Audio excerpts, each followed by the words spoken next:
Hello and welcome to a brand new episode of the One Special Place podcast that delves into the extraordinary stories, challenges, and triumphs of individuals navigating the world of special needs. I am your host, Pratiksha Gupta, the founder of One Special Place, and today we have a truly inspiring guest. Joining us today is Mrs. Gowri Ramesh, a remarkable individual who wears many hats. She's the founder and director of Little Hearts Learning Center in Mumbai and a seasoned consultant for special children in Dubai.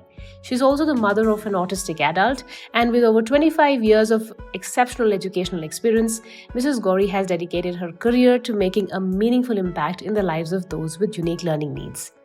Our conversation today will revolve around a topic that is both enlightening and essential, which is Through the Autism Lens, Living and Learning. We will be exploring this intricate world with Mrs. Gowri and gaining insights into her wealth of experience and wisdom. Here we go. Welcome to the show, ma'am. Good morning, Pratiksha. Glad to be here today. Absolutely. So I am in conversation with the very wonderful Gowri Ramesh, ma'am, who hails from Dubai. She's a professional and a parent to an autistic adult now who is doing fantastic. He's an independently working professional singer and who lives in Mumbai. And Gowri ma'am hails from the city of Dubai. She has been in this field and had an illustrious career of more than 28 years. She's the founder and director of Little Hearts Learning Center, which is in Mumbai, and she's also the founder of Excellenza Consultancy Services for Special Needs Families. Very excited to be talking to you today, ma'am. So let's get the ball rolling, ma'am. I would first like to, ask you through your lens, what does autism actually mean to you? Well, the word autism has taken me along a long road. I heard about it when my son got diagnosed way back in 1998. And he was diagnosed by one of the renowned specialists in Dubai who said he's different. First of all, Dr. Onita Nakra, she's still in there in Dubai. She still diagnoses. And she said, Gowri, your son has autism. Congratulations.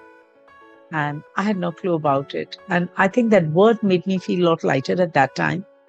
And I opened the Oxford Dictionary because so much of awareness was not there back then.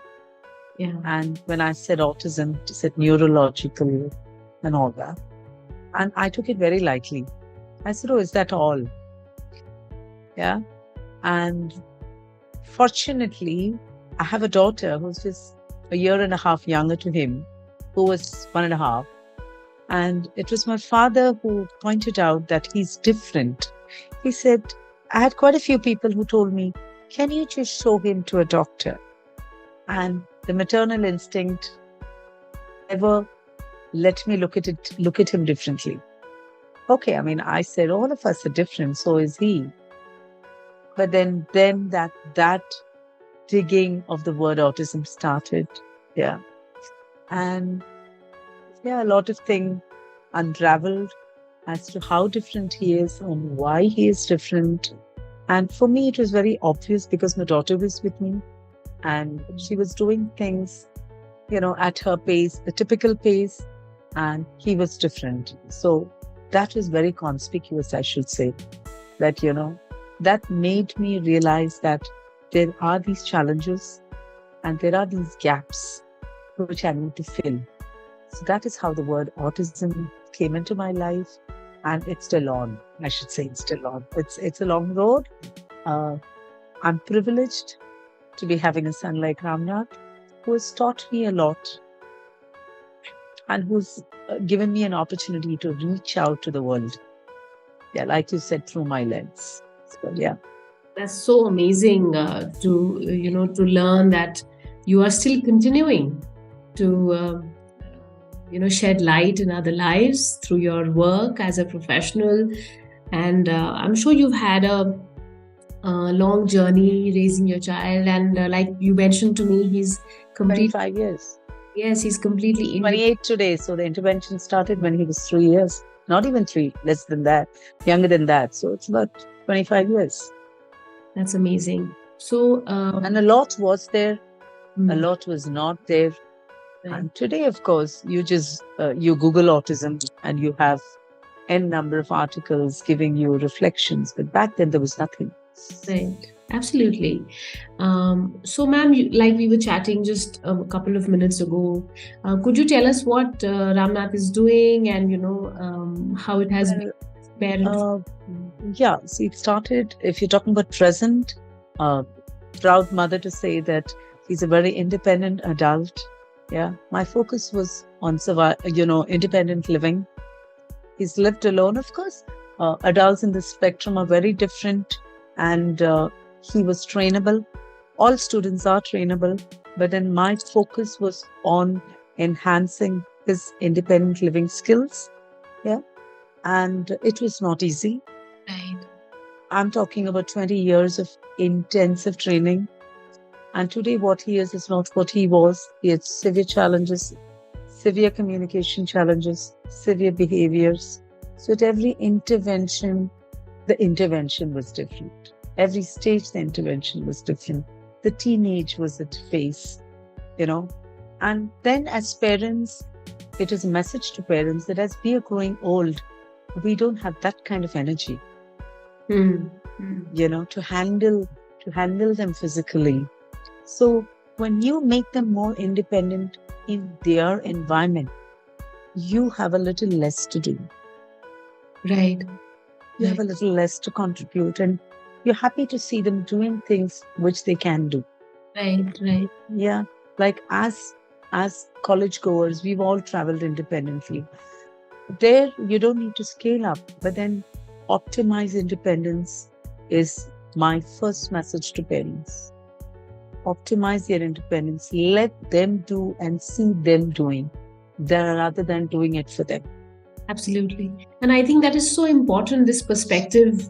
I am a mother of two school going children, and I think if we sit back and see, if we actually traverse and, actually understand what is our destination in helping our kids blossom, it's all about independence. We want them to become independent and lead their Yeah. own lives with Yeah. dignity, with respect, and be self reliant, stand on their own feet. So, very nicely pointed out, ma'am, that every parent should be first given this message. Of course, every goal at every age is different. Different. Like in the formative years, it is getting them into mainstream. As younger than that, communication, speech therapy, getting them to communicate, and the readiness to school. And then, of course, the literacy aspect and all that. Then the middle school, there are the physiological changes. The needs are continuing always. Absolutely. It's the needs are on. Yeah. And I always tell them, go beyond, look beyond the books. Yes. They are so focused on academics, ABCD likhna hai, ye karna hai. No, go beyond, go beyond. Absolutely. Make him do all the chores at home. Yes. And I mean, even at that level, that is a degree of independence. Absolutely. Doing his own things is independence. And the mother is ever ready to do, re karna, wo karna, wo karna.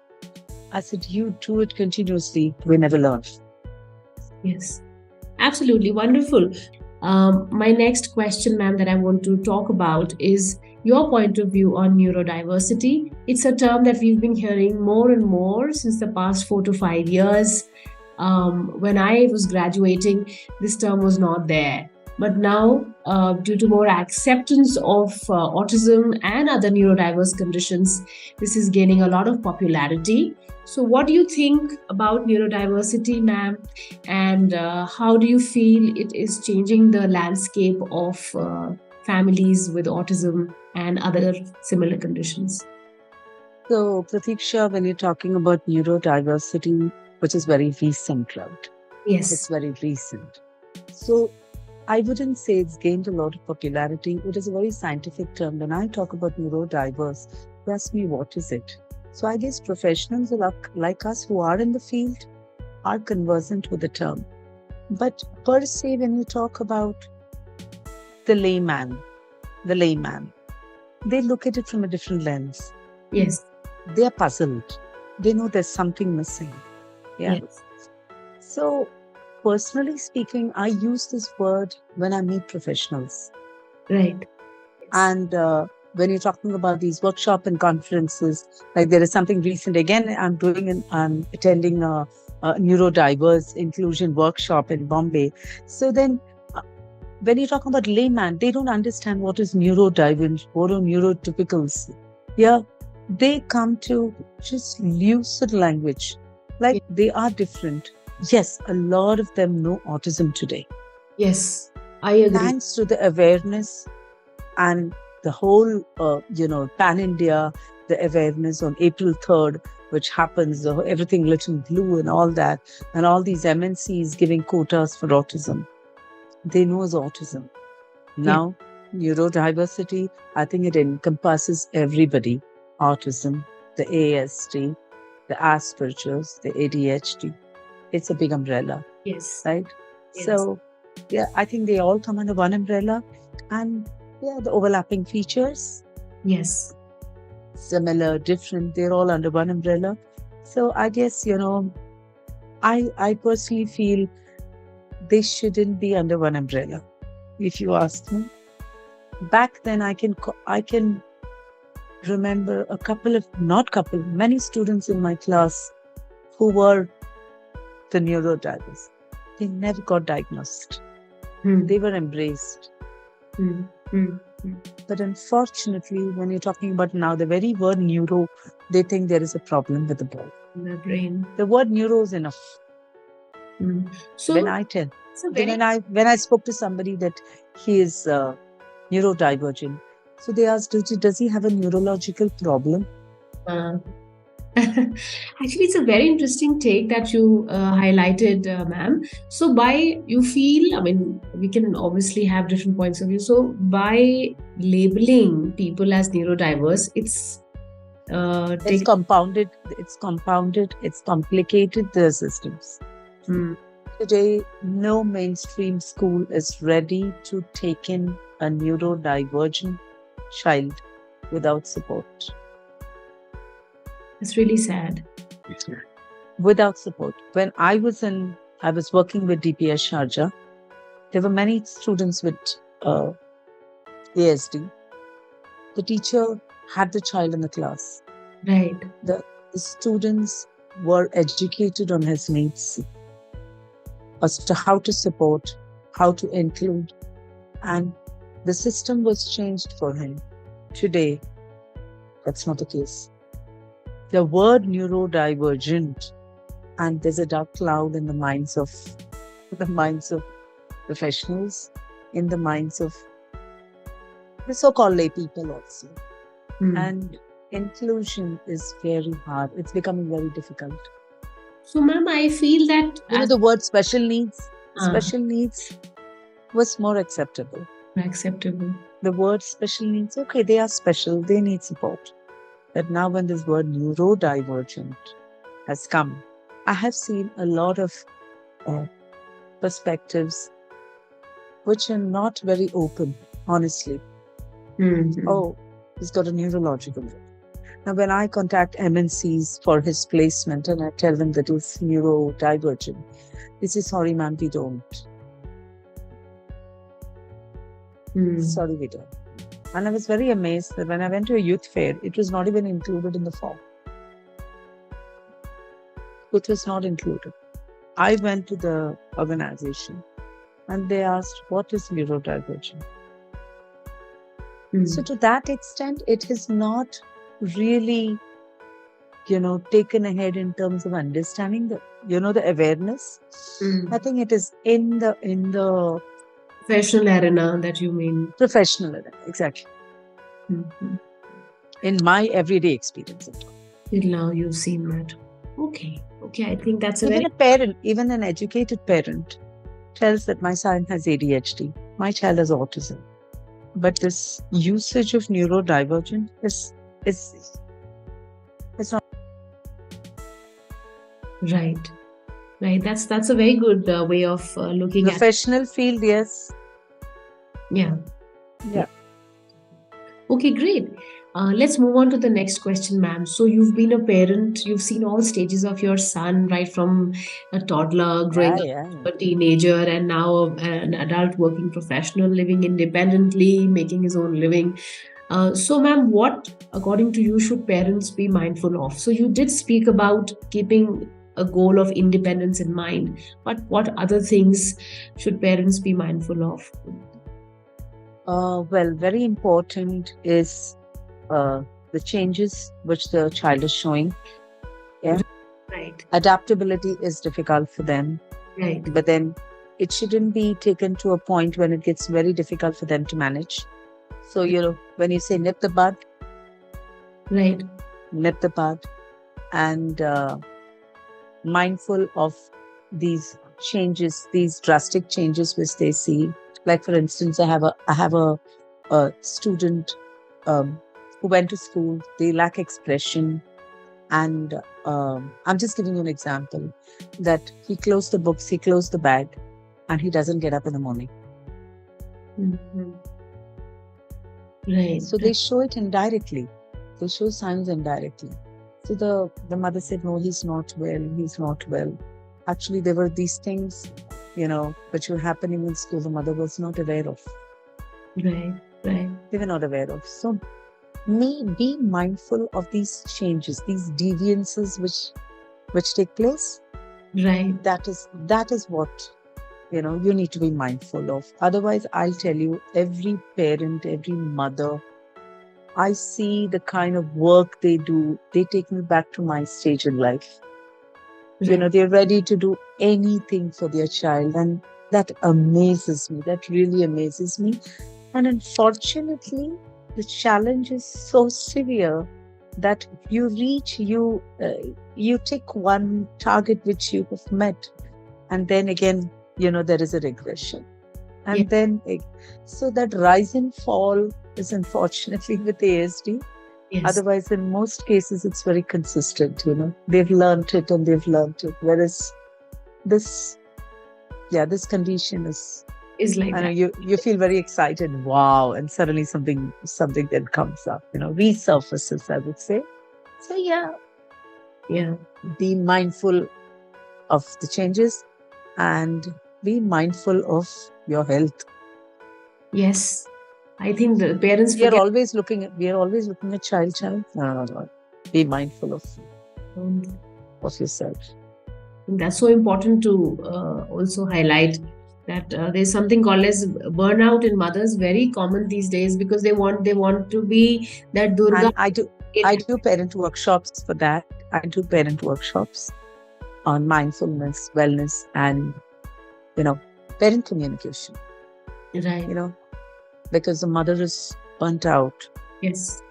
Yes. and of course the father is a breadwinner. Of course, these days mother and father are breadwinners. Yes. So yeah. So Great. So very nice. that balance. Yeah. Yeah. Absolutely.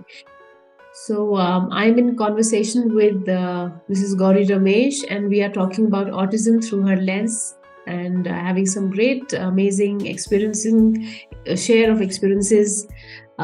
So taking it ahead, Gauri ma'am, let's talk about what we can do to build a supportive environment for children with autism or families with special needs. What are some things that we can do being in this community? So the first thing is, of course, the support group is very important. Even today, I learn from parents. Now, my son has grown up. I am in touch with parents of his age. We are connected. And more than being in the special place, inclusion is very important. Yes. Including them is very important. So that is where what I do is I create awareness about their abilities. And wherever they are, for example, my son is in music. Yeah, my son is into music. A lot of them look at his talent and they invite him. Right. That inclusion, why are we mothers struggling? Not to alienate them. The skill sets which are building every day is to get them a place in the mainstream. if not the complete mainstream, even a partial inclusion, I think will be a great win for parents. And that is what they have to. And, and Pratiksha ma'am, why should it be mothers? Why shouldn't it be the dads? Absolutely. Why shouldn't it be the fathers who are taking the initiative? We always have this thing of mothers being in the special group.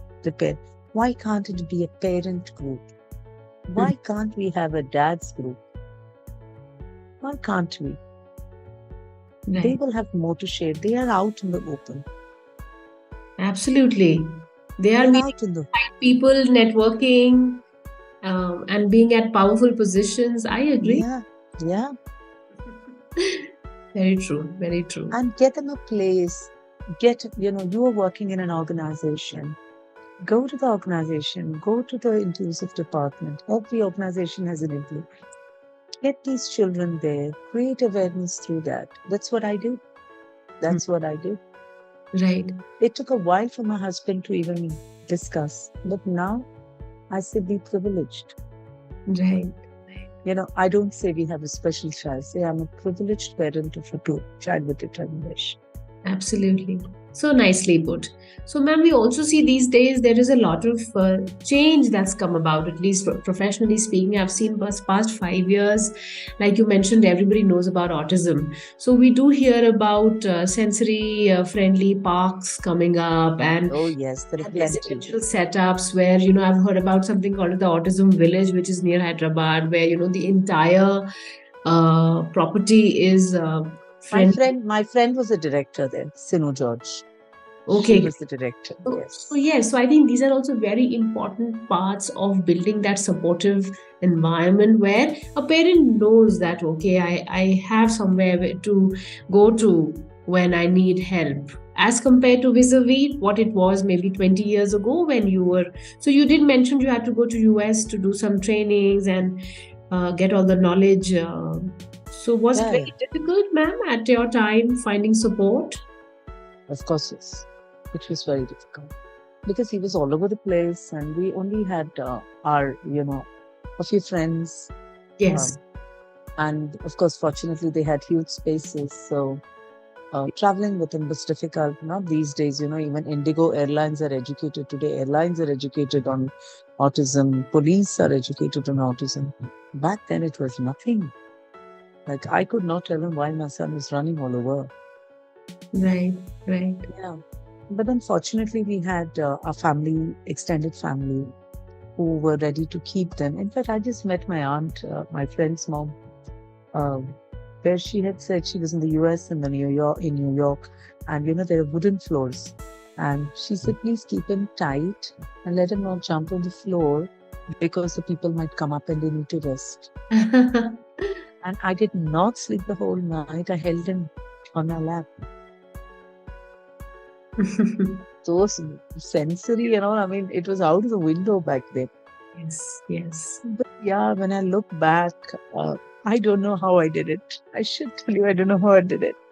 You were so brave, and I think what must have really helped you is to embrace it as a whole. Yes. That I think must have been the hardest thing to do, but the best thing that you did. Pratiksha, when I travel, I see a kid, a typical kid, the mother carrying. I had two. And today I pat myself in my back. Yes. I do.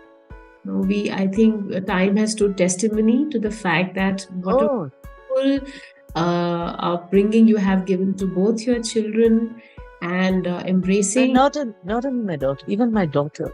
Since they were brought up in the Middle East, they didn't have this kind of system, right? They're aloof. Ramnath lived in a hostel as well. Right. I gave him, there was a music school in Chennai. He lived alone in the hostel. Right. So that was not easy. It was not easy. But I took that step. I had I had people asking me, criticizing me that, how could you do this? How could you leave a special child there? I said, because I want him to learn life. Absolutely. I lived in Chennai. I spoke to the authorities because everybody there had come from music and they were aware of autism. Right. I said, I'm in Chennai. and Right. he coped beautifully. Wonderful. Yes, he had meltdowns, but he learned something higher. So that's an amazing journey. I'm sure you had, Gauri ma'am. And Even today, when I travel, I don't sit with him. He sits elsewhere because I tell him, "Yo, you're a passenger." And I see how he's traveling, how he speaks to people. You protect them, they don't grow. yes, You need to let them fly. And it's okay if they scream. It's fine. You don't need to have that perfect kid outside. yes, Fine. Today people know of autism. But I've got a friend of mine who says, there's a kid with autism in the flight. To that extent, that awareness is important. They know how to help. They'll extend a helping hand. right, right. That awareness is very important. Absolutely. And allowing safe struggles. I tell Ramnath that you need to be socially acceptable. But after a point of time, I'm not changing into the world. I want the world accepting me as well. Yes, very true. This say this, do this, do this. For what? Right, Let them understand that these children are different. They are unique. right. Let them, I'll be happy if the world comes ahead of me. Even one hand coming and accepting and embracing them was a great win for the mother. Absolutely, absolutely. And we need to have more such heroes, everyday heroes. Of course. Wonderful. That's great. Gauri ma'am, one more question that I want to discuss in this forum today with you is like you spoke about the mission that we should have to make our children independent. So, we understand that children with special needs or autism do need assistance also, many a Yes. times in all stages of life. So, All what is stages. that? Yes, ma'am. So, what is that balance between assistance and independence? When do we step back, or when do we give them that protection, that safety net? How have you combated all this? Yeah. So basically, independence is a lifelong learning. And as they grow older, they have a lot more to learn and handle. So I discuss these goals with my son. These are things which you can do, you need to do. There are certain things, like for example, he purchases things. Yeah, Yes. he purchases things, and he's got a photographic memory. So using of the debit cards and the credit cards. Right. Yeah. So that is where I tell him, do it in front of me, because a lot of hacking happens. Mm. A lot of hacking happens, and there is certain things which I tell him that don't speak to strangers. Yes. Yeah. So that is where he tells me, this is what he has asked me, what do I say? So when it comes to something external out in the society, that is where I assist him. Fantastic. Yeah. Where, for example, he's very intelligent, and he's very communicative. So not divulging details, personal information to anybody. Don't do that. Those are the areas where I still assist him. I monitor him. I don't give these details to people. Don't give these details. That is where he asks me for assistance, and so far so good. The things are okay. Otherwise, like he asked me, how do you do this? He asks me. And when I realize he cannot do it, that is where my husband or my daughter assisted. And to the extent possible, it's a learning platform to them. They learn the pitfalls of what needs to be done, what cannot be done. Right. So it is not, making him dependent.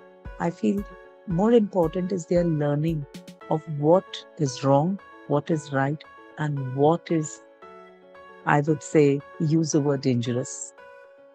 Right. Right.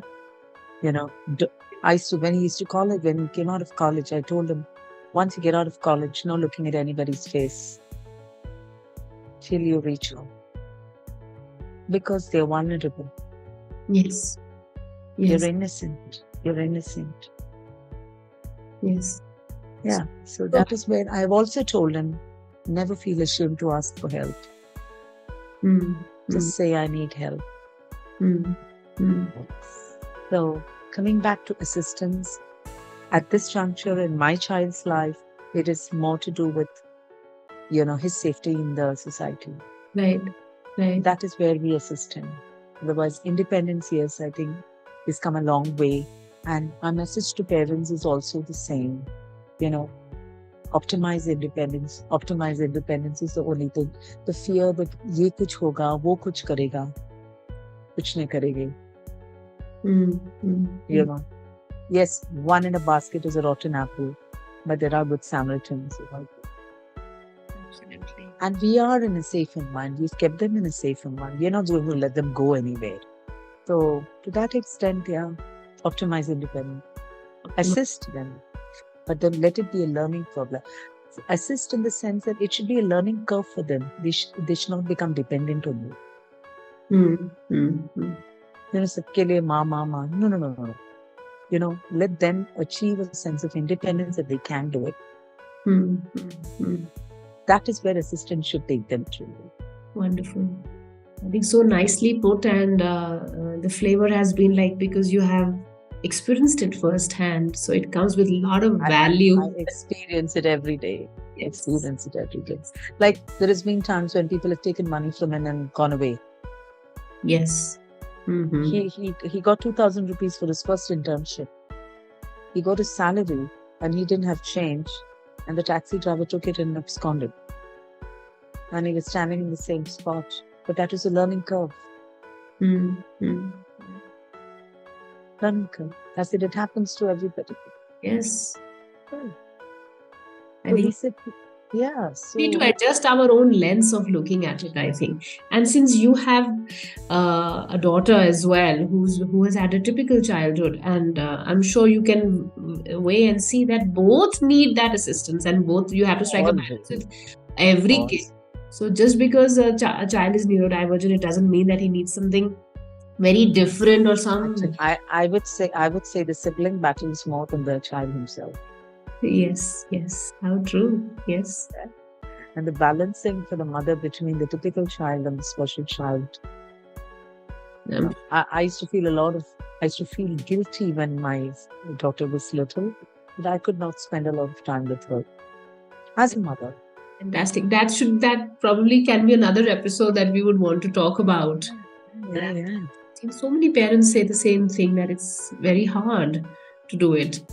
Well, this has been such a great morning, and same here with me. And the morning has been very purposeful for me also to share my insights. And yeah, you're doing a great job by creating this platform for communication, the teletherapy, and yeah. Thank you.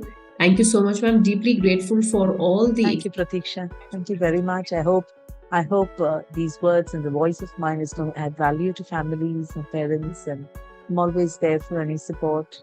And you can give the contact to anybody who requires it. I'll be more than happy to be an agent of change like you. Right, absolutely. So if anybody wishes to contact Gowri ma'am, we will be leaving her contact details in the description box of this podcast episode. Thank you once again, ma'am, for sharing your valuable experiences with our listeners. Thank you so much. And all the best. And wishing all the parents a wonderful journey, wonderful learning. And yes, not every day is going to be a rosy day, but then move on. Yeah, there are learning points. Yeah, there are learning points every day. Absolutely. Thank you once again, ma'am. And it's okay. It's great to have a great day, but it's okay to have a bad day. Absolutely. Bye. On that note, I'll be signing off. Thank you so much for tuning in today. We will be back with yet another insightful, real, high-value episode next week. Till then, bye-bye. Thank you. Bye.